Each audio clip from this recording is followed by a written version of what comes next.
बुद्धं शरणं गच्छामि। कैसे मेरे शब्दों में इतना जोर नहीं,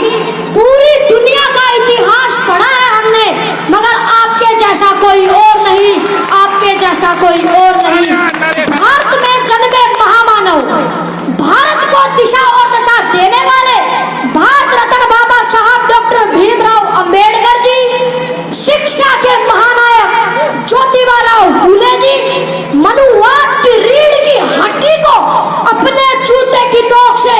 ठोकर मारकर तोड़ने वाले साहब पेरियार जी, लंदन जाकर जंगल डाल के छाती में गोली मारकर अपना नाम शहीदों में शुमार कराने वाले सरदार उधम सिंह जी, भारत के दबे कुचले शोषित वर्ग को जगाने वाले साहब काशीराम जी, बहुजन समाज में जन्मे सभी संत महापुरुषों को नमन करते हुए सम्मानित मंच को मेरा क्रांतिकारी जय हिंद। साथियों, आज 14 अप्रैल बाबा साहब के जन्म दिवस की आप सभी को हार्दिक शुभकामनाएं देता हूँ, आप सभी का आभार व्यक्त करता हूँ, हार्दिक अभिनंदन स्वागत करता हूँ।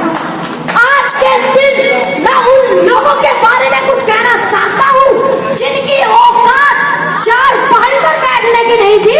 आज वो बड़े बड़े पदों पर बैठकर कह रहे हैं कि बाबा साहब ने हमारे लिए किया ही क्या है। मैं उन लोगों को बता देना चाहता हूँ कि बात 26 नवंबर 1949 की है। 26 नवंबर 1949 को बाबा साहब ने इस देश का संविधान बनाकर तैयार किया,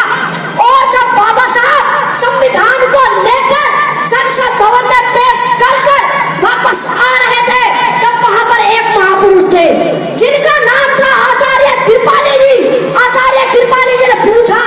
अरे अम्बेडकर, आज आप इतने खुशनजर क्यों आ रहे हो? तब बाबा साहब ने जवाब देते हुए कहा कि आचार्य जी, आज से पहले इस देश में राजा रानी की कोख से पैदा होते थे, मगर आज मैंने रानी की कोख का ऐसा ऑपरेशन किया है कि आज के बाद राजा रानी की कोख से नहीं बल्कि ईवीएम और बैलेट पेपर से होके वो राजा बनाने का काम किया है बाबा साहब ने आपको।